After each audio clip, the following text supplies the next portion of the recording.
대감마님, 소인은 바보가 아니었사옵니다. 피를 토하며 쓰러진 머슴의 품에서 쏟아진 것은 10년간 기록된 장부였다.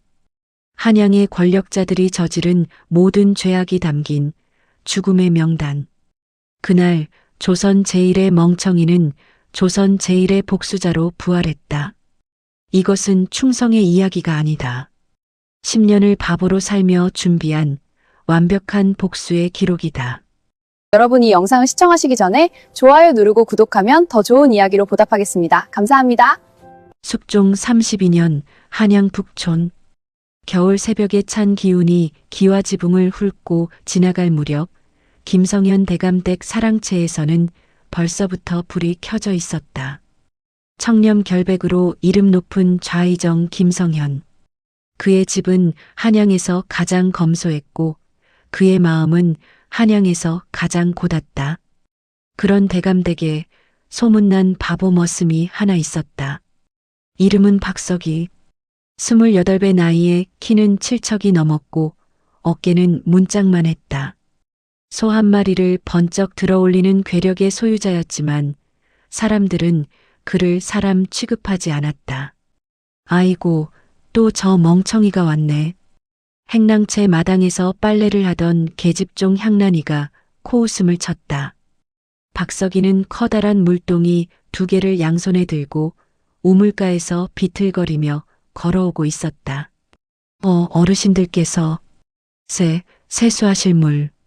말을 더듬는 그의 목소리는 작았고 눈빛은 멍했다. 하인들은 킥킥대며 수군거렸다. 저놈 좀 봐라. 물 깃는 것도 제대로 못하나? 대체 대감마님은 왜 저런 놈을 거두셨는지 모르겠어. 그러게. 힘만 센 짐승이지 사람은 아니지.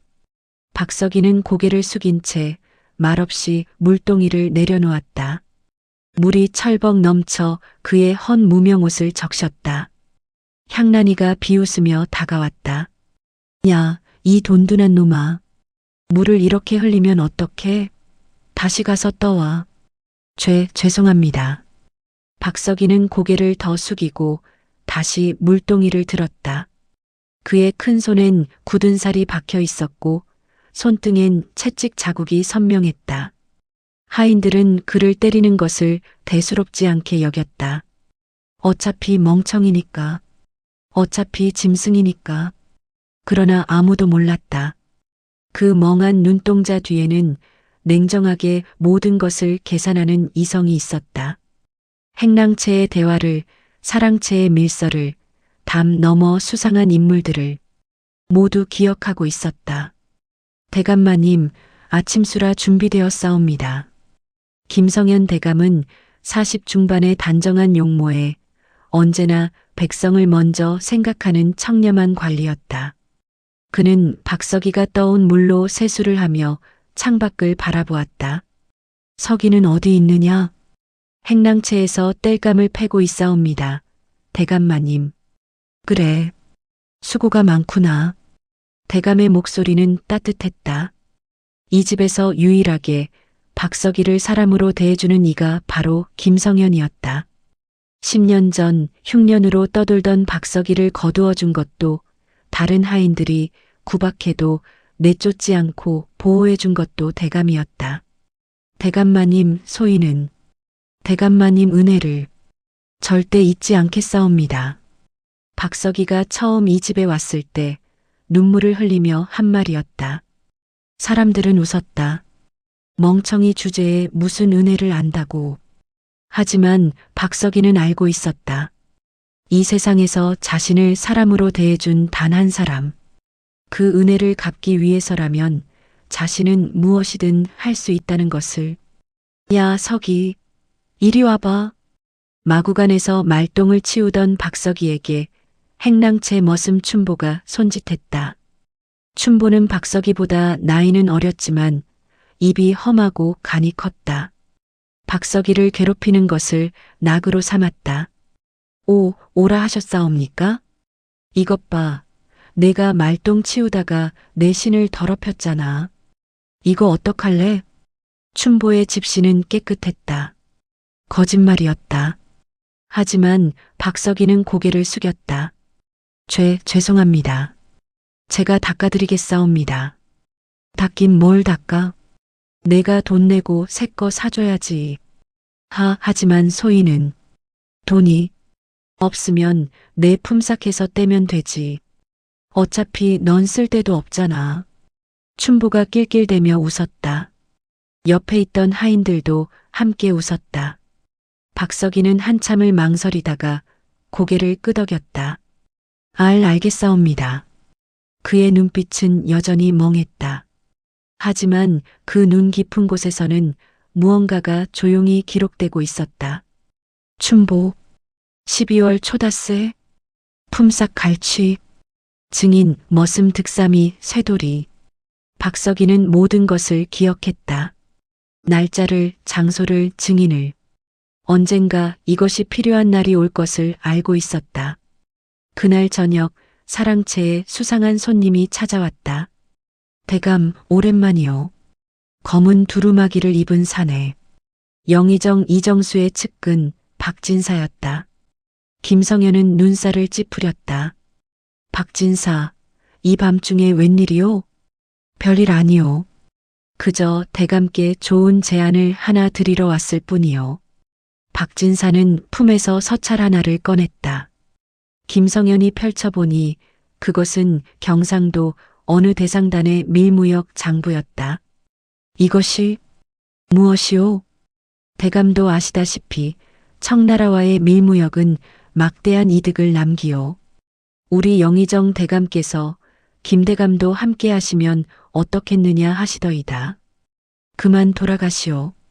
김성현의 목소리가 서늘하게 식었다. 나는 나라의 녹을 먹는 신하여. 백성의 고열을 빨아먹는 간신배들과 어울릴 생각 없소? 박진사의 얼굴이 굳었다. 대감 후회하실 겁니다. 조정은 생각보다 냉정한 곳이요. 위협이요? 충고요. 박진사는 비웃으며 자리를 떠났다. 그 모습을 담 너머 어둠 속에서 한 사내가 지켜보고 있었다. 바로 박석이었다. 영의정 이정수, 측근 박진사, 밀무역 제안, 대감마님 거절. 박석이는 눈을 가늘게 떴다. 그의 입가에 미세한 미소가 스쳤다가 사라졌다. 이제 시작이구나. 사흘 후 김성현 대감의 집에 이상한 소문이 돌기 시작했다. 대감마님이 영모를 꾀한다던데? 설마 그렇게 청렴한 분이? 아니, 내가 직접 들었어. 사랑채에서 수상한 사람들이 드나든다잖아. 소문은 빠르게 퍼졌다. 행랑채에서, 마을에서, 그리고 한양 전체로. 박석이는 마구간에서 말을 돌보며 그 소문들을 하나하나 듣고 있었다. 때 대감마님이 영모를? 그는 어눌하게 혼잣말을 했다. 하인들은 비웃었다. 저 멍텅구리도 아는 소문인데 이제 대감댁도 끝이야. 박석이는 고개를 숙이고 계속 말을 쓰다듬었다. 하지만 그의 눈빛은 처음으로 살기를 머금고 있었다. 감히 대감마님을. 그날 밤 박석이는 행랑채 구석에 숨겨둔 작은 보따리를 꺼냈다. 그 안에는 한 권의 낡은 책이 있었다. 10년간 아무도 모르게 쓴 기록. 책을 펼치자 빼곡한 글씨들이 나타났다. 숙종 22년 9월. 영의정 이정수, 청과 밀무역. 횡령액 은 2,000냥. 증거 박진사 서찰. 숙종 25년 3월. 우의정 한 명의 과거 시험 부정. 뇌물수수 은 600냥. 증인 유생 박문수. 숙종 28년 10월. 병조판서 송인걸, 굴량미 횡령. 피해액 곡식 만석. 증인 군관 이철수. 10년. 박석이는 멍청이인 척하며 조정 대신들의 모든 죄를 기록해왔다. 그들이 대감댁을 드나들 때마다 담 너머에서 창문 틈에서 그는 듣고 보고 기억했다. 사람들은 그를 멍청이라고 했다. 그를 모른다고 했다. 하지만 박석이는 10년 전 대감에게서 직접 글을 배웠다. 밤마다 몰래 사랑채 창가에 쪼그리고 앉아서 대감은 알고 있었다. 이 머슴이 멍청이가 아니라는 것을. 그래서 가르쳤다. 언젠가 이 아이가 자신을 지킬 수 있도록. 서가, 세상은 험하구나. 하지만 기억하여라. 진실은 반드시 밝혀진다. 박석이는 책을 덮으며 대감의 말을 떠올렸다. 대감마님, 소인이 반드시 지켜드리겠사옵니다. 목숨을 걸고서라도. 다음 날 새벽, 대감, 의금부에서 나오셨습니다. 갑작스러운 고함 소리에 대감댁이 발칵 뒤집혔다. 사원부 관리들이 수십 명, 대문을 박차고 들어왔다. 김성현 영모 혐의로 체포한다. 뭐라는 것이오. 나는 결백하오. 하지만 그들은 이미 증거를 가지고 있었다. 서찰, 밀서, 증인. 모두가 대감을 역적으로 몰아가고 있었다. 박석이는 마구간에서 그 광경을 지켜보았다. 결박당하는 대감, 비명을 지르는 부인, 흩어지는 하인들. 그의 주먹이 불끈 쥐어졌다. 네, 대감마님. 그는 더듬거리며 달려나갔다. 하지만 의금부 나졸들이 그를 밀쳤다. 비켜, 이 멍청이. 박석이는 땅에 넘어졌다. 흙이 얼굴에 묻었다. 하인들이 낄낄대며 웃었다. 저 바보 좀 봐. 대감 걱정은. 그러나 아무도 보지 못했다. 흙 속에 넘어진 박석이의 눈빛이 얼마나 얼음처럼 빛나고 있는지를. 이정수, 한명혜, 송인걸, 그리고 이 모든 것을 꾸민 자들. 박석이는 천천히 몸을 일으켰다. 그리고 결박당한 대감을 향해 큰 소리로 외쳤다. 네, 대감마님, 소인도 따라가겠사옵니다. 사람들은 웃었다. 멍청이 머슴의 충성심이라고. 하지만 김성현 대감만은 알고 있었다. 저 아이의 눈빛이 무엇을 의미하는지. 서가, 부디 무사하거라. 대감은 끌려가며 마지막으로 박석이를 바라보았다. 그리고 박석이는 고개를 한번 끄덕였다. 그것은 맹세였다. 반드시 대감을 구하고 모든 진실을 밝히겠다는. 그날 한양에서 가장 청렴한 대감이 역적이 되었다. 그리고 한양에서 가장 멍청한 머슴이 복수를 시작했다. 의금부 취조실. 차가운 돌바닥 위에 김성현 대감이 꿇어앉아 있었다. 손목과 발목에는 무거운 쇠사슬이 채워져 있었고 등에는 채찍 자국이 선명했다. 김성현, 내가 청과 내통하며 영모를 꾀했다는 증거가 있다. 자백하라. 억울하옵니다, 나리. 소신은 결코 그런 일을 도모한 적 없사옵니다. 하지만 의금부 도사 김익겸은 얼음처럼 차갑게 웃으며 서찰 뭉치를 내던졌다. 이것이 무엇이냐? 내 사랑채에서 발견된 밀서들이다.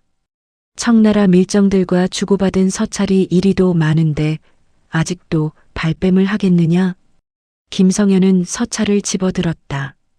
그러나 그것은 본 적도 없는 것들이었다. 필적도 다르고 내용도 생소했다. 이것은 조작이옵니다. 소신의 것이 아니옵니다. 조작? 내 집에서 나온 것을 내가 조작이라 하느냐? 김익겸의 채찍이 허공을 갈랐다. 파직? 등에 피가 튀었다. 김성현은 이를 악물었지만 비명을 삼켰다. 자백은 할 수 없사옵니다. 소신은 결백하옵니다. 결백? 좋다. 그럼 국문을 받아볼 텐가? 국문, 곧 고문을 의미했다. 김성현은 각오를 다졌다. 차라리 죽을지언정 거짓 자백은 하지 않으리라. 한편 대감댁은 텅 비어 있었다. 하인들은 모두 흩어졌고 관가에서 나온 관리들이 집안을 샅샅이 뒤지고 있었다. 역적의 집이라는 꼬리표가 붙은 이상 이곳은 이미 폐가망신한 것이나 다름없었다. 전부 압수한다. 문서고 서적, 모조리 가져가라. 마당에서는 대감의 물건들이 쏟아져 나왔다. 책, 족자, 의관복. 평생을 청렴하게 살아온 선비의 흔적들이 흙바닥에 내던져졌다. 그때 행랑채 구석에서 박석이가 나타났다. 저기, 소희는 여기서 일하던 너도 역적의 머슴이니 당장 꺼져. 관리가 박석이를 발로 찼다. 박석이는 비틀거리며 넘어졌다. 하지만 그는 일어나지 않고 엎드린 채로 흐느끼기 시작했다. 대감마님은 좋은 분인데 저 바보 좀 봐라. 아직도 정신 못 차렸네. 관리들은 비웃으며 지나갔다. 박석이는 계속 엎드려 울었다. 하지만 그의 눈은 서늘하게 주변을 관찰하고 있었다. 서류 압수 담당 형방이서 박춘, 압수 증인 이방 최득환, 압수 물품 문서 63권, 서찰 28통. 박석이는 모든 것을 기록했다. 누가 무엇을 언제 가져갔는지. 그의 머릿속은 이미 완벽한 장부가 되어 있었다. 그날 밤 의금부. 김성현은 형틀에 묶여 있었다. 다리에는 압수령을 위한 나무판이 끼워져 있었고 곤장이 그의 옆에 놓여 있었다. 마지막으로 묻겠다.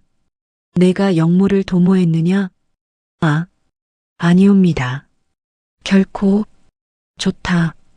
그럼 뼈가 부서지는 고통을 맛보아라. 형리가 다가왔다. 그러나 그 순간 밖에서 급한 발소리가 들려왔다.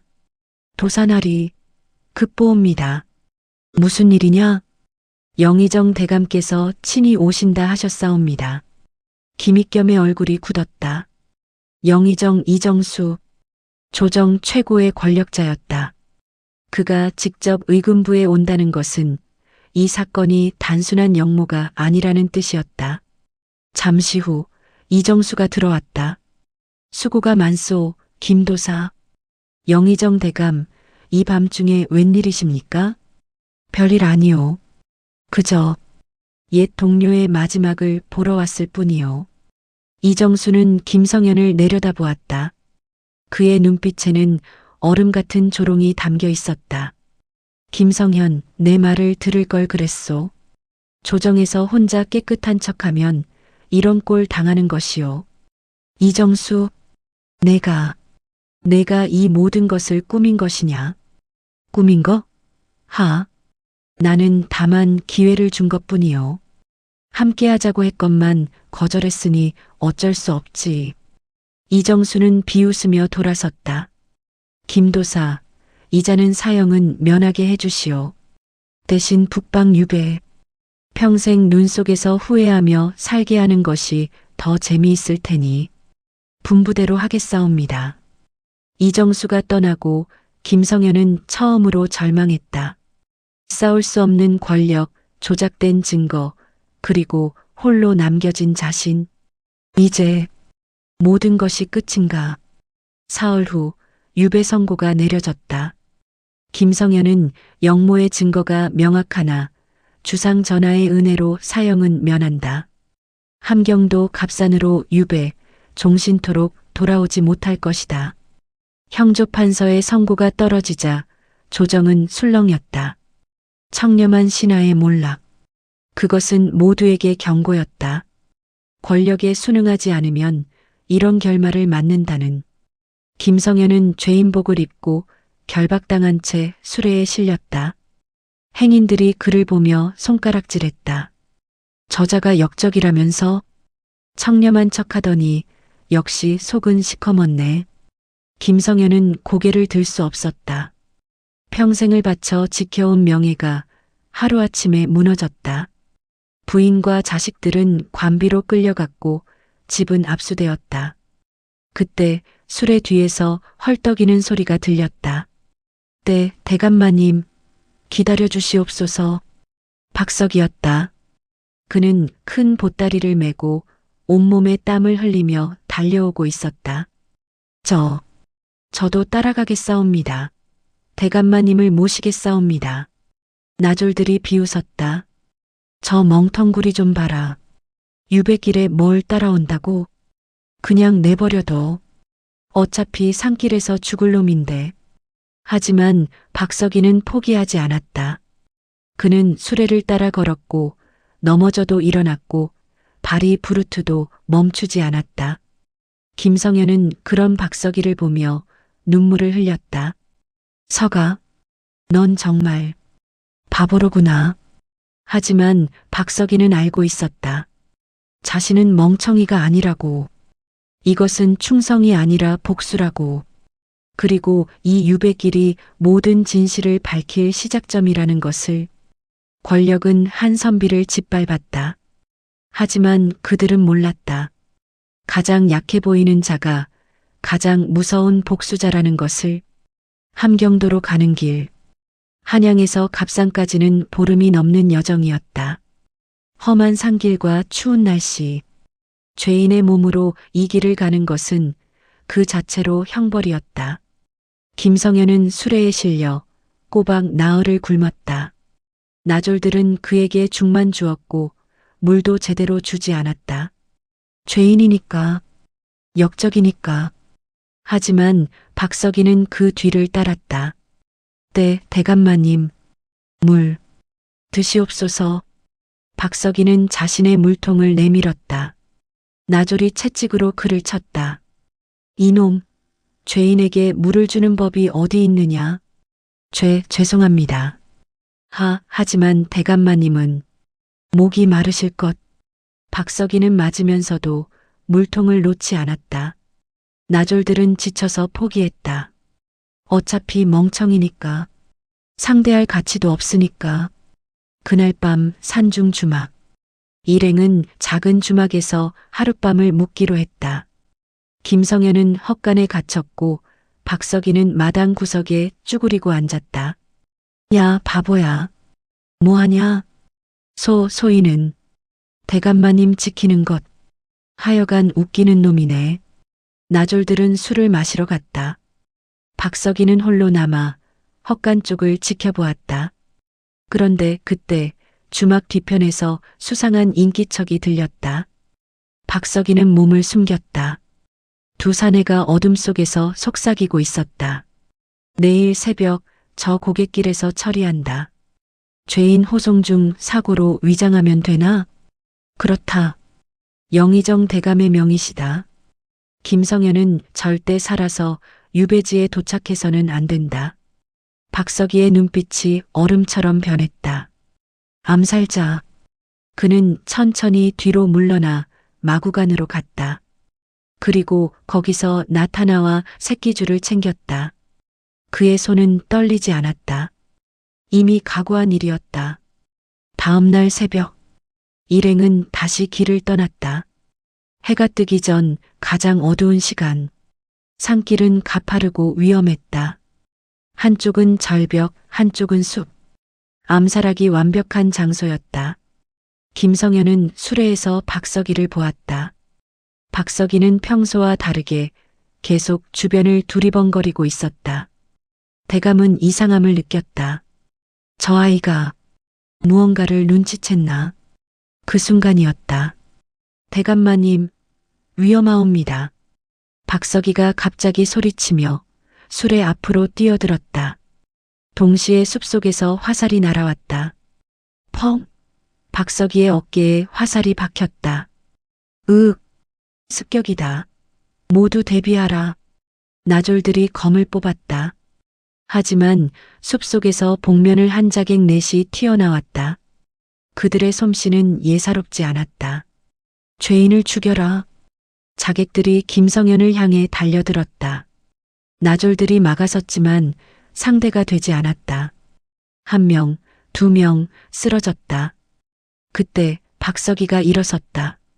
어깨에 화살이 박힌 채로 그는 자객 앞을 막아섰다. 그의 눈빛은 더 이상 멍하지 않았다. 냉정하고 날카로웠다. 물러서라. 더듬지 않는 목소리. 자객들이 놀라 멈췄다. 내 이놈, 비켜라. 자객이 검을 휘둘렀다.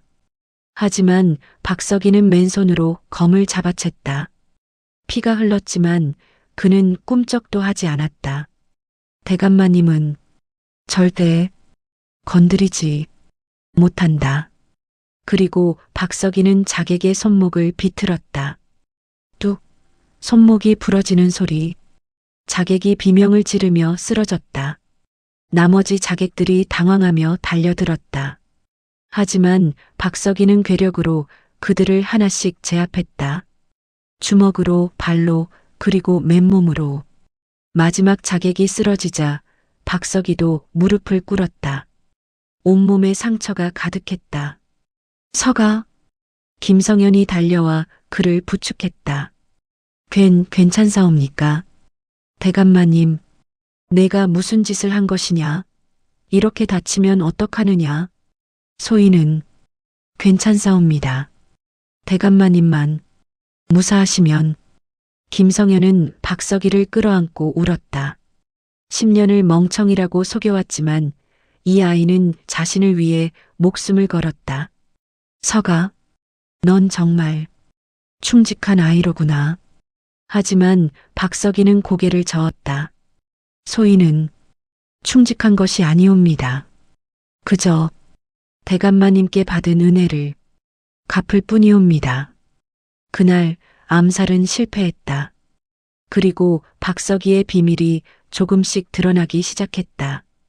다음 주막에 도착했을 때 나졸들은 박석이를 새롭게 보았다. 야, 내가 무술을 배웠냐? 아, 아니옵니다. 그저 힘이 센 것뿐. 박석이는 다시 더듬거렸다. 하지만 나졸들은 의심스러운 눈으로 그를 바라봤다. 김성현도 박석이를 불렀다. 서가, 너 사실 글을 읽을 줄 아는 것이 아니냐? 박석이는 한참을 망설이다가 천천히 고개를 끄덕였다. 죄송하옵니다. 대감마님, 속였사옵니다. 왜 숨긴 것이냐? 소인은 대감마님을 지키고 싶었사옵니다. 하지만 하인들이 알면 소인을 경계할 것이고 그러면 소인은 대감마님 곁에 있을 수 없을 것이라. 김성현은 그제야 깨달았다. 이 아이가 10년 동안 멍청이인 척하며 자신을 지켜왔다는 것을, 모든 모욕을 참으며 모든 수치를 감내하며. 서가, 미안하구나. 내가 너를 이렇게 만들었구나. 아니옵니다, 대감마님. 소인은 행복했사옵니다. 대감마님 곁에 있는 것만으로 충분했사옵니다. 두 사람은 그날 밤 처음으로 진심을 나눴다. 주인과 종이 아닌 두 사람의 인간으로서. 며칠 후 일행은 함경도 갑산에 도착했다. 눈이 쌓인 황량한 땅. 유배지는 작은 초막 하나뿐이었다. 김성현은 그곳에서 평생을 살아야 했다. 대감, 이제 이곳이 내 집이다. 죽을 때까지 나가지 마라. 나졸들은 얼음 같은 말을 남기고 떠났다. 김성현과 박석이만 남았다. 서가, 너는 돌아가거라. 이곳은 내가 있을 곳이 아니다. 아니옵니다, 대감마님. 소인은 끝까지 모시겠사옵니다. 하지만 대감마님. 박석이는 처음으로 똑바로 대감을 바라보며 말했다. 소인에게는 아직 할 일이 남았사옵니다. 무슨 일? 복수? 그 한마디에 김성현은 얼어붙었다. 박석이의 눈빛이 이제 완전히 달라져 있었다. 소인은 10년 동안 모든 것을 기록했사옵니다. 조정 대신들의 죄를, 그들이 저지른 악행을, 그리고 대감마님을 모함한 자들의 이름을. 박석이는 품에서 작은 책 한 권을 꺼냈다. 이것이 소인의 복수입니다. 암살은 막았다. 하지만 진짜 전쟁은 이제부터였다. 그리고 멍청이 머슴은 이제 복수의 칼날을 갈고 있었다. 유배 온 지 석 달째 되던 해 겨울. 함경도 값산. 유배지의 겨울은 잔혹했다. 눈은 무릎까지 쌓였고 바람은 뼈를 애는 듯 차가웠다. 작은 초막 하나에 김성현과 박석이는 꼬박 한 달을 버텼다. 대감마님, 죽 한 그릇 드시옵소서. 박석이는 얼어붙은 손으로 죽을 떠서 대감에게 올렸다. 곡식은 거의 바닥났고 그나마 있는 것도 쥐꼬리만 했다. 서가, 넌 먹지 않았느냐? 소희는 배가 부르옵니다. 거짓말이었다.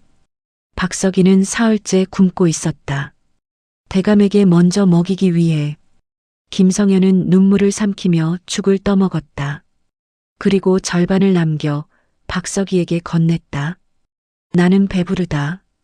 내가 먹어라. 하지만 명이다, 서가. 박석이는 고개를 숙이고 남은 죽을 받았다.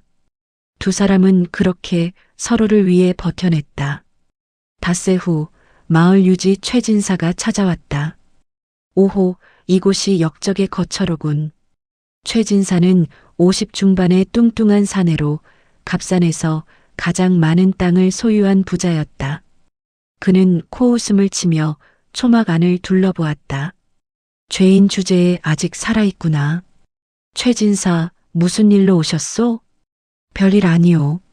다만 이곳 규칙을 알려주러 왔을 뿐이오.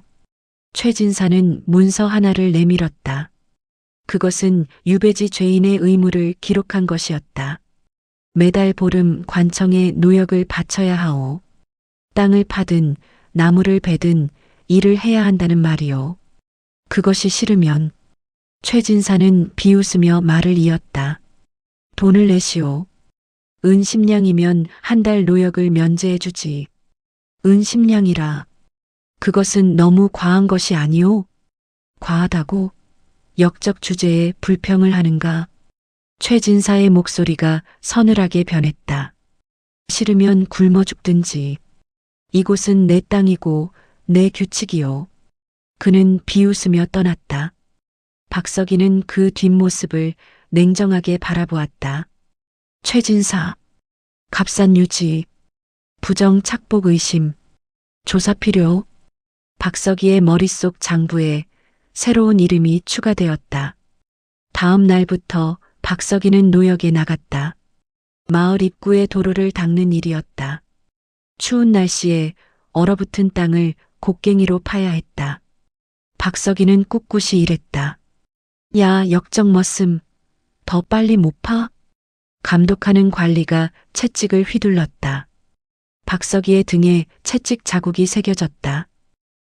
죄송하옵니다. 죄송하긴. 쓸모없는 놈.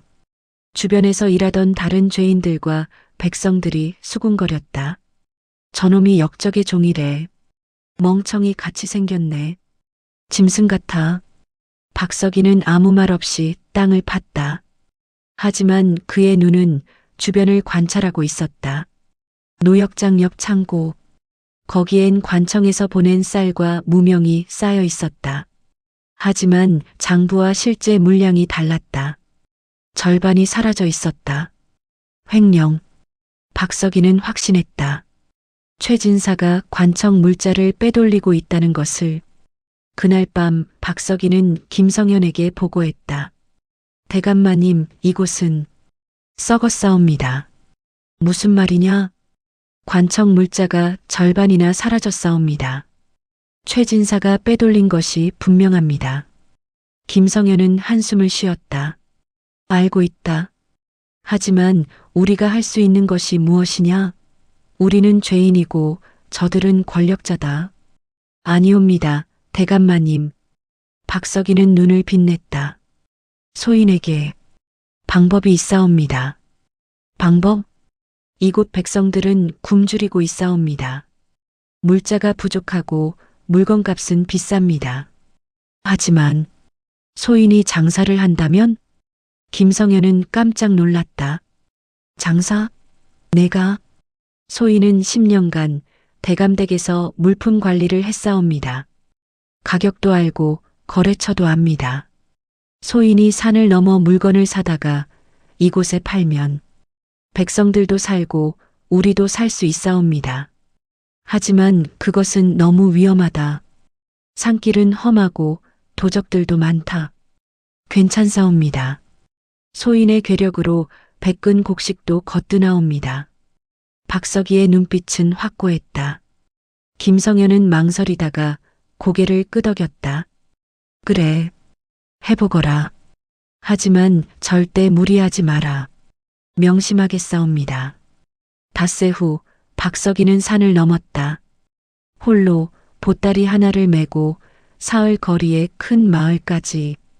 그곳에서 그는 무명, 소금, 기름을 샀다. 그리고 다시 사흘을 걸어 갑산으로 돌아왔다. 이것이 뭐냐? 마을 사람들이 놀라 물었다. 박석이가 펼쳐놓은 물건들은 최진사가 파는 것보다 값이 절반이었다. 무명한 피래. 단양? 소금이 이렇게 싸? 저는 바른 값에 팝니다. 박석이는 더듬거렸다. 하지만 사람들은 그의 물건을 사기 시작했다. 정당한가? 그것은 이곳 백성들에게 희망이었다. 하루 만에 박석이의 물건은 모두 팔렸다. 그는 번 돈으로 다시 산을 넘었고 더 많은 물건을 사왔다. 한 달 후 박석이의 장사는 마을 전체로 퍼졌다. 사람들은 그를 정직한 우둔이라고 불렀다. 우둔하게 착하고 우둔하게 정직하다고. 하지만 최진사는 달랐다. 저 역적 머슴놈이 감히 내 장사를 망치다니. 최진사의 눈빛이 험악하게 변했다. 보름 후 박석이는 다시 노역에 나갔다. 땅을 파는 일이었다. 하지만 이번에는 다른 죄인들의 태도가 달랐다. 저기 박석이 아니냐? 물건 파는 그 청년? 고맙네. 덕분에 우리 식구들이 굶지 않았어. 박석이는 고개를 숙이며 웃었다. 아니옵니다. 당연한 일. 하지만 감독관이 다가오며 고함을 쳤다. 떠들지 마. 일이나 해. 감독관은 최진사가 보낸 자였다. 그는 유독 박석이를 괴롭혔다. 야, 역적놈. 내가 땅을 제일 적게 팠구나. 품삯 삭감이다. 하지만 소인은 닥쳐. 역적 주제에 말대꾸냐? 채찍이 휘둘러졌다. 박석이는 맞으면서도 아무 말하지 않았다. 다만 속으로 기록했다. 감독관 김철수, 최진사 수하, 부당 대우, 증인 다수. 그날 밤 초막. 박석이는 품에서 또 다른 작은 책을 꺼냈다. 그 안에는 갑산의 모든 부정이 기록되어 있었다. 최진사 관물 횡령 내역, 물자 부종량 대비 실제 창고 보유량, 차액은 600량 추정, 감독관 김철수 부당 노역 착취, 품삯 갈취 피해자 13명, 이방 박춘득 장부 조작, 세금 이중 징수. 박석이의 손은 빠르게 움직였다. 모든 것을 기록하고 모든 것을 증거로 남겼다. 김성현이 그 모습을 보며 물었다. 서가, 내가 이 모든 것을 기록하는 이유가 무엇이냐? 복수입니다, 대감마님. 복수? 대감마님을 모함한 자들, 이곳에서 백성을 괴롭히는 자들, 모두 같은 부류입니다. 소인은 그들을 용서할 수 없사옵니다. 박석이는 책을 덮으며 얼음처럼 차갑게 말했다.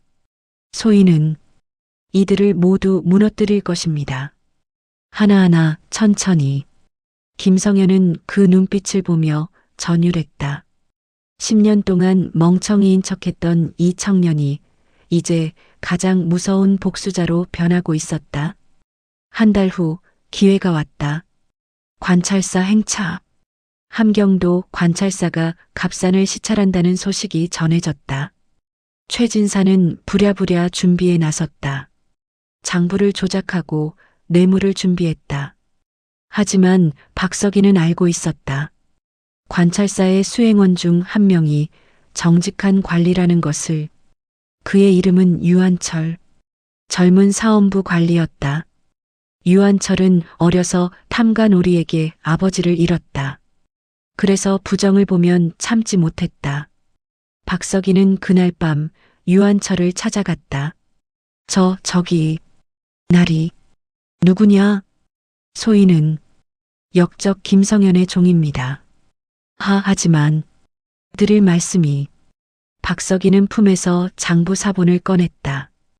유한철이 그것을 펼쳐보자 얼굴이 굳었다. 이것이 사실이냐? 그렇다옵니다. 소인이 직접 확인했사옵니다. 유한철은 한참을 고민하다가 고개를 끄덕였다. 알았다. 내가 조사해보겠다. 사흘 후 관찰사 행차 당일.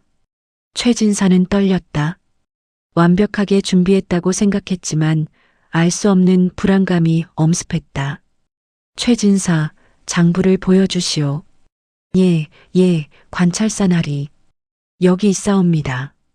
하지만 유한철이 또 다른 장부를 꺼내 들었다. 그럼 이것은 무엇이오? 실제 물량과 장부가 다른데?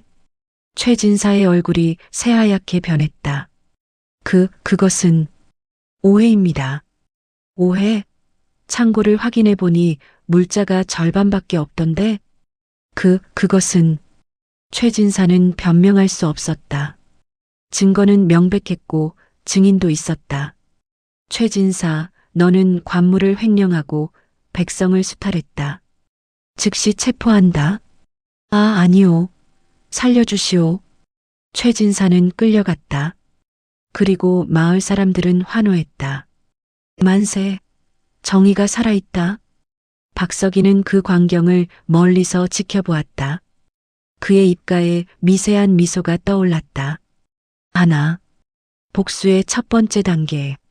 성공이었다. 권력자는 무너졌다. 하지만 진짜 적은 아직 한양에 있었다. 그리고 박석이의 복수는 이제 막 시작되었을 뿐이었다. 최진사가 끌려간 후 석 달, 봄이 왔다. 갑산의 유배지는 여전히 춥고 척박했지만 김성현과 박석이는 꿋꿋하게 버텨냈다. 최진사가 무너진 후 마을의 분위기는 조금씩 나아졌다. 백성들은 박석이를 믿었고 정당한 값에 물건을 거래할 수 있게 되었다. 하지만 박석이의 진짜 목표는 따로 있었다. 한양, 영의정 이정수, 대감을 모함하고 역적으로 만든 진짜 원흉. 그는 아직 조정에서 권력을 휘두르고 있었다. 박석이는 그를 무너뜨리기 위해 매일 밤 장부를 정리했다. 대감마님, 이것을 보시옵소서. 이것이 뭐냐? 김성현이 펼쳐본 것은 10년간의 기록을 정리한 완벽한 장부였다. 조정 대신들의 비리, 밀무역, 뇌물수수, 모든 것이 날짜와 증인과 함께 기록되어 있었다. 서가, 내가 이 모든 것을? 그렇다옵니다. 소인은 10년 동안 멍청이인 척하며 모든 것을 보고 들었사옵니다. 대감댁을 드나들던 권력자들은 소인을 사람으로 보지 않았고 그래서 소인 앞에서 모든 것을 말했사옵니다. 김성현은 전율했다. 이 청년이 얼마나 철저하게 준비해 왔는지 알 수 있었다. 하지만 서가, 이것을 어떻게 활용할 것이냐? 우리는 죄인이고 저들은 권력자다. 소인에게 방법이 있사옵니다. 그 무렵 다시 노역 소집 명령이 떨어졌다. 이번에는 관청 건물을 짓는 대규모 공사였다. 죄인들과 백성들이 모두 동원되었다. 박석이도 그 중 하나였다. 모두 집합하라. 오늘부터 한 달간 관청 건물을 짓는다. 새로운 감독관이 소리쳤다. 그의 이름은 김덕배. 최진사가 사라진 후 그가 새로운 실력자로 떠올랐다. 열심히 일하지 않는 자는 매질이다. 알겠느냐? 예. 박석이는 조용히 일했다. 땅을 파고 나무를 나르고 돌을 쌓았다. 그의 괴력은 이런 일에 유용했다. 다른 사람 셋이 할 일을 그 혼자 해냈다. 저 역적 머슴, 힘은 쓸만하네. 그러게. 짐승 같아. 박석이는 비웃음을 들었지만 아무 말하지 않았다. 다만 눈으로 관찰했다. 공사 현장 옆 천막. 거기엔 공사비 장부가 보관되어 있었다. 박석이는 기회를 노렸다. 어느 날 밤 모두가 잠든 시간. 박석이는 몰래 천막에 잠입했다. 그리고 장부를 펼쳤다. 자재비 은 300냥, 인건비 은 200냥, 합계 은 500냥. 하지만 실제로는 달랐다. 자재는 절반도 쓰이지 않았고 인건비는 제대로 지급되지 않았다. 돈은 어디로 갔을까? 박석이는 장부를 펼쳤다. 그의 눈은 기계처럼 움직였다. 모든 숫자를, 모든 날짜를 완벽하게 계산했다. 그리고 진실을 알았다. 김덕배, 공사비 횡령, 실제 지출은 200냥, 차액은 300냥, 착복 확실. 박석이는 장부를 베껴 적기 시작했다. 그의 손은 빠르고 정확했다. 10년간 대감댁에서 익힌 솜씨였다. 모든 것을 베껴 적은 후 그는 장부를 원래 자리에 돌려놓았다. 그리고 아무 일 없다는 듯 천막을 빠져나왔다. 다음 날 공사 현장. 김덕배가 순찰을 돌았다. 그는 박석이를 보며 비웃었다. 야, 역적 머슴. 오늘도 힘 좀 써봐라. 예, 열심히 하겠사옵니다. 박석이는 고개를 숙이며 대답했다. 김덕배는 만족스럽게 웃으며 지나갔다. 하지만 그는 몰랐다. 박석이의 품속에 자신의 모든 죄가 기록된 장부가 있다는 것을. 한 달 후 공사가 끝났다. 관청 건물은 완성되었고 김덕배는 축하 잔치를 열었다. 그는 술에 취해 자랑했다. 이번 공사로 내가 은 300냥을 벌었지. 대단하십니다, 나리. 하지만 그 자리에 한 사람이 몰래 듣고 있었다. 바로 유한철 사원부 관리였다. 유한철은 박석이로부터 제보를 받고 몰래 조사를 하고 있었다. 그리고 그는 확신했다. 김덕배가 공사비를 횡령했다는 것을. 김덕배, 너를 체포한다. 뭐야? 무슨 소리야? 공사비 횡령 혐의다. 장부를 확인해 보니 실제 지출과 기록이 다르더군. 김덕배의 얼굴이 하얗게 질렸다. 그건 오해야. 오해? 증거가 여기 있는데? 유한철은 박석이가 베껴준 장부 사본을 보였다. 김덕배는 변명할 수 없었다.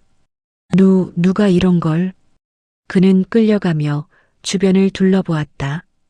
그리고 저 멀리 땅을 파고 있는 박석이를 보았다. 박석이는 멍한 표정으로 일하고 있었다. 설마 저 멍청이가? 하지만 확신할 수 없었다. 멍청이가 이런 일을 할 리 없으니까. 그날 밤 초막. 김성현이 박석이에게 물었다. 서가, 내가 또 한 것이냐? 그렇다옵니다. 넌 정말 무섭구나. 아무도 모르게 모든 것을 계산하고 있었다니. 소인은 복수하고 있을 뿐입니다. 대감마님. 이곳의 부정을 하나씩 없애면 언젠가 한양까지 소식이 닿을 것입니다. 그리고 그때 박석이는 눈을 가늘게 떴다. 대감마님의 결백이 증명될 것입니다. 김성현은 박석이의 손을 잡았다. 고맙다, 서가. 정말 고맙다. 아니옵니다. 소인은 다만 대감마님께 받은 은혜를 갚을 뿐입니다. 그 무렵 한양 영의정 이정수는 보고를 받고 있었다. 함경도 갑산에서 부정관리들이 잇따라 체포되었다고? 그렇다옵니다. 최진사와 김덕배 모두 횡령 혐의로 잡혔습니다. 이정수는 눈살을 찌푸렸다. 함경도는 내 세력권인데 누가 감히. 그것이 제보자가 역적 김성현의 종이라고 합니다. 그 멍청이 머슴? 이정수는 비웃었다. 멍청이가 무엇을 할 수 있겠는가. 하지만 마음 한편에 불안감이 스쳤다. 박진사, 함경도로 사람을 보내라. 김성현과 그 머슴을 감시하라. 알겠사옵니다. 이정수는 창밖을 바라보며 중얼거렸다. 김성현, 내가 아직도 날 괴롭힐 줄이야. 하지만 소용없다. 넌 이미 끝난 사람이니까. 하지만 그는 몰랐다. 진짜 위협은 김성현이 아니라 그 옆에 멍청이 머슴이라는 것을. 멍청이의 장부는 완성되어 가고 있었다. 그리고 한양의 권력자들은 아직 자신들의 파멸이 기록되고 있다는 것을 몰랐다. 제육막 마이너스 흉년, 그리고 죽 한 그릇. 유배 2년째 되던 해 여름 가뭄이 들었다. 비가 오지 않았다. 한 달, 두 달. 논바닥이 갈라지고 곡식이 타들어갔다. 함경도는 원래도 척박한 땅이었는데 이번 가뭄은 재앙이었다. 물이 없어. 곡식이 다 말라 죽었어. 백성들은 절망했다. 가을 추수는 망했고 겨울을 나는 것이 불가능해 보였다. 관청에서는 구휼미를 풀었지만 턱없이 부족했다. 더욱이 중간에서 빼돌리는 관리들 때문에 백성들에게 제대로 돌아가지도 않았다. 날이 곡식을 조금만 더 주십시오. 없다. 다음 달까지 기다려. 아이들이 굶어 쓰러졌고 노인들이 죽어갔다. 갑사는 지옥이 되어가고 있었다. 김성현은 자신의 처지를 돌아보았다. 초막에는 아직 곡식이 조금 남아 있었다. 박석이가 장사로 벌어들인 돈으로 미리 사둔 것이었다. 적어도 겨울까지는 버틸 수 있는 양이었다. 하지만 김성현은 결정을 내렸다. 서가, 곡식을 모두 내놓아라. 네, 대감마님, 그러시면 안 됩니다.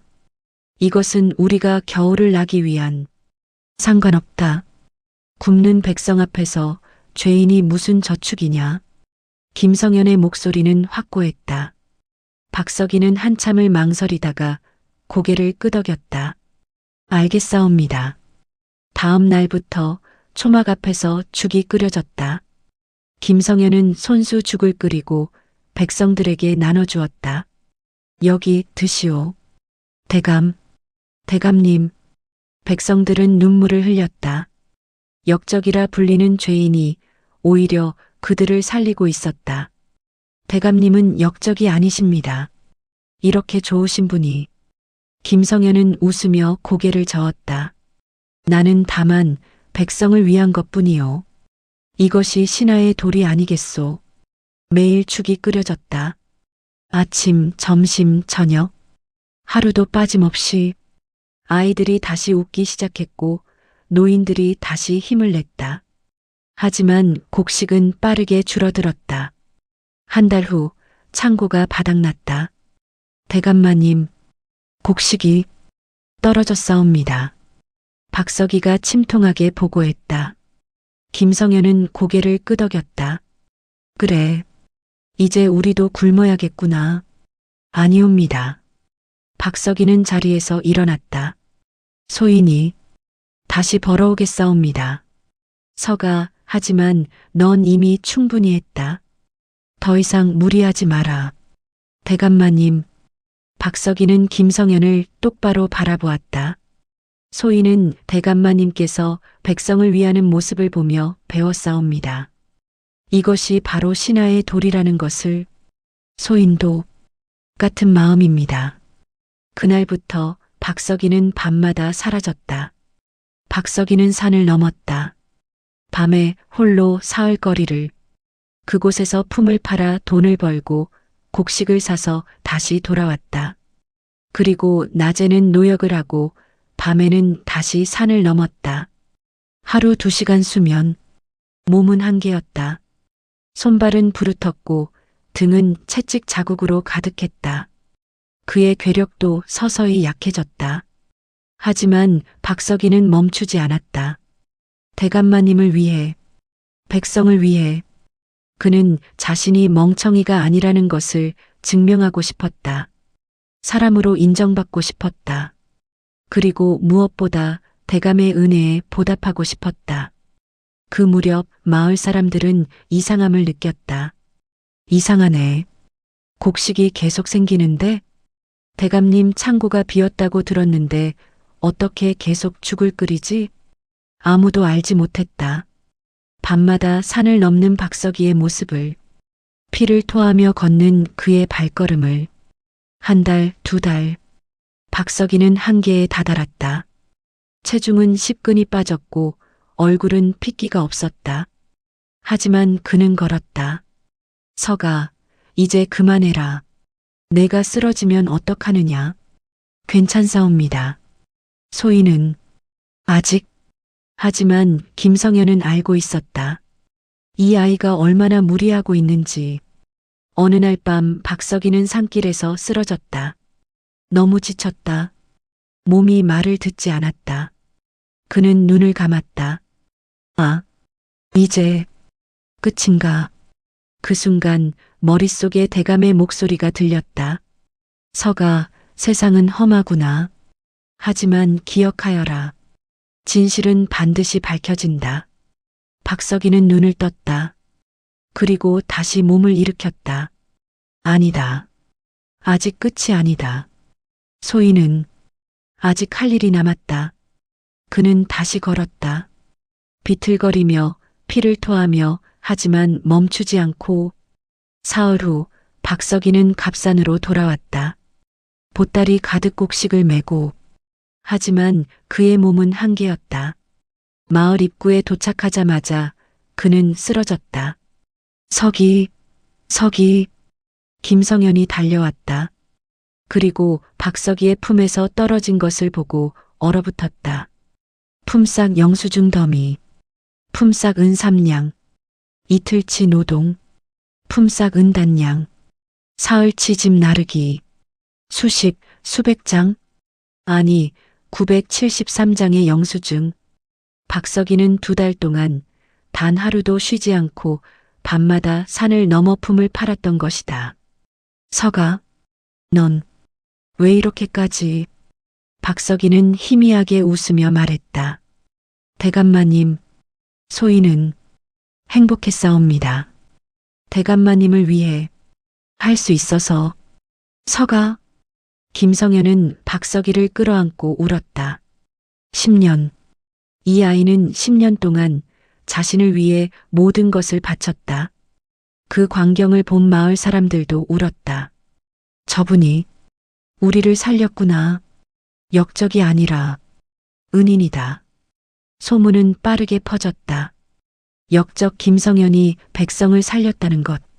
그의 종 박석이가 목숨을 걸고 곡식을 날랐다는 것. 그리고 그 소문은 함경도 관찰사의 귀에까지 들어갔다. 보름 후 관찰사가 직접 갑산을 찾아왔다. 김성현을 만나게 하라. 김성현은 관찰사 앞에 무릎을 꿇었다. 죄인 김성현, 관찰사 나리를 뵙사옵니다. 김대감, 소문을 들었소. 그대가 백성을 구했다고. 소희는 다만 당연한 일을 했을 뿐입니다. 관찰사는 한참을 김성현을 바라보다가 말했다. 나는 조정에 장계를 올리겠소. 그대의 선행과 충절을 감사합니다. 그리고 관찰사는 박석이를 보았다. 박석이는 여전히 병석에 누워 있었다. 저 충직한 종에게도 상을 내려야겠소. 과분하옵니다, 나리. 관찰사가 떠나고 김성현은 박석이의 손을 잡았다. 서가, 이제 곧 우리의 결백이 증명될 것이다. 그렇다면 다행이옵니다. 박석이는 미소를 지었다. 그리고 품에서 또 다른 장부를 꺼냈다. 대감마님, 이것을 조정에 보내주시옵소서. 그것은 10년간 기록한 모든 증거, 영의정 이정수와 조정 대신들의 모든 죄악이 담긴 복수의 장부였다. 충성은 사람을 움직였다. 그리고 그 충성이 이제 조정을 흔들기 시작했다. 가뭄이 끝나고 그해 겨울, 함경도 관찰사의 장계가 한양에 도착했다. 역적 김성현 유배지에서 백성을 구하다. 조정은 술렁였다. 역적이라 불린 자가 오히려 백성을 위해 헌신했다는 내용이었다. 게다가 그의 종 박서기의 이야기도 함께 전해졌다. 저 멍청이 머슴이 그런 일을 믿을 수 없군. 하지만 증거는 명확했다. 백성들의 증언, 관찰사의 확인, 그리고 박서기의 품상 영수증 973장. 좌의정 유성룡이 주상께 아뢰었다. 전하, 김성현의 사건을 재조사해야 할 것 같사옵니다. 재조사? 이유가 무엇이냐?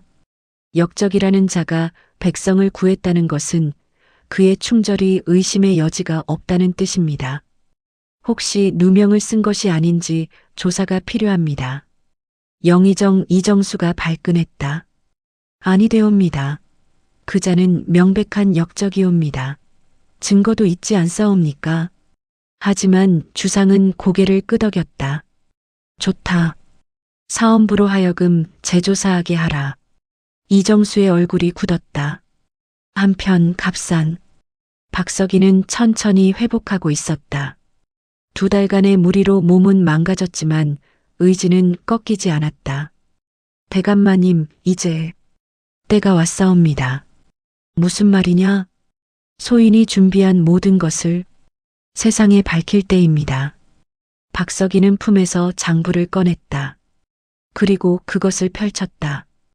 영의정 이정수, 청과 밀무역, 횡령액 은 2,000냥, 증인 박진사, 상인 김득선, 우의정 1명에, 과거 시험 부정, 뇌물수수 은 600냥, 증인 유생 박문수, 병조판서 송인걸, 굴량미 횡령, 피해액 곡식 만석, 증인 군관 이철수, 10년간의 기록, 완벽한 증거, 그것은 조정을 뒤엎을 폭탄이었다. 이것을 어떻게 전할 것이냐? 유한철 관리를 통해 사헌부로 보내겠사옵니다. 그리고 박서기는 눈을 빛냈다. 백성들의 상소도 함께 보내야 합니다. 닷새 후 갑산의 모든 백성이 모였다. 마을 광장에 수백 명이 무릎을 꿇었다. 우리는 상소를 올립니다. 김성현 대감은 역적이 아닙니다. 그분은 우리를 살렸습니다. 목숨을 걸고 부디 재조사해 주십시오. 백성들의 목소리는 하나가 되었다. 그리고 그들은 혈서로 상소문을 작성했다. 함경도 갑산 백성 372명, 김성현 대감의 결백을 호소하옵니다. 상소문은 한양으로 보내졌다. 백성들의 피가 묻은 종이, 그것은 조정을 흔들기에 충분했다. 한 달 후 한양, 사헌부는 본격적인 재조사에 들어갔다. 박서기가 보낸 장부를 바탕으로 증인들을 소환했다. 박진사, 내가 이정수와 밀무역을 했느냐? 아니옵니다. 그럼 이 서찰은 무엇이냐? 내 필적이 맞지 않느냐? 박진사는 변명할 수 없었다. 증거는 명백했다. 1명, 2명, 3명. 박서기가 기록한 증인들이 모두 자백했다. 그리고 그 자백은 모두 영의정 이정수를 향했다. 영의정 대감, 해명하시오. 이것은 조작이오. 누군가 나를 모함하는 것이오. 조작? 이렇게 많은 증거와 증인이 조작이란 말이오? 이정수는 궁지에 몰렸다. 10년간 쌓아온 권력이 한순간에 무너지고 있었다.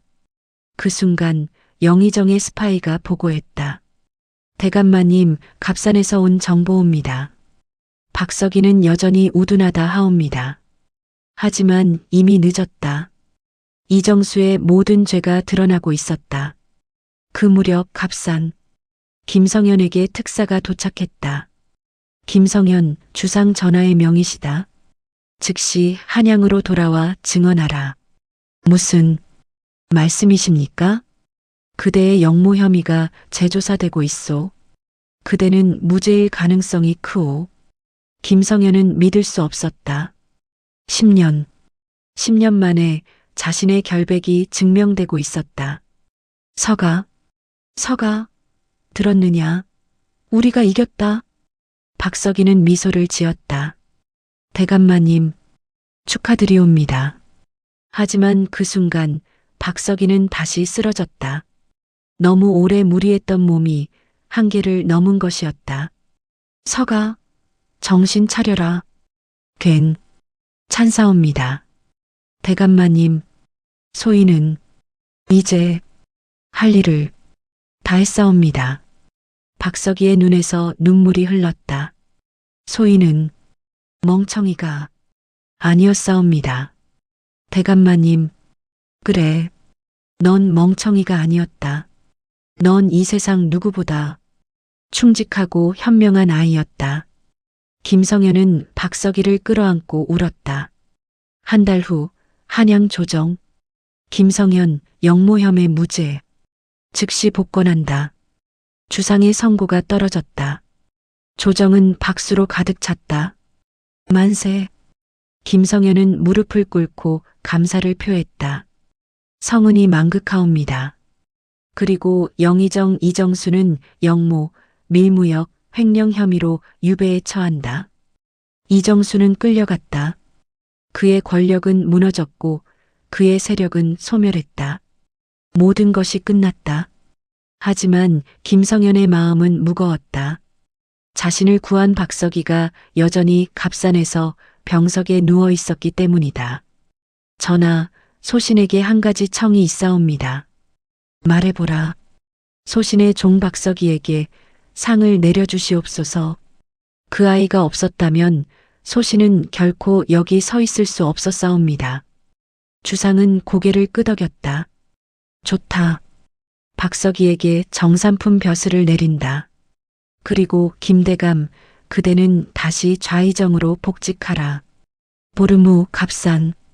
김성현은 박석이를 만나러 돌아왔다. 서가, 우리가 이겼다. 내 덕분이다. 박석이는 미소를 지었다.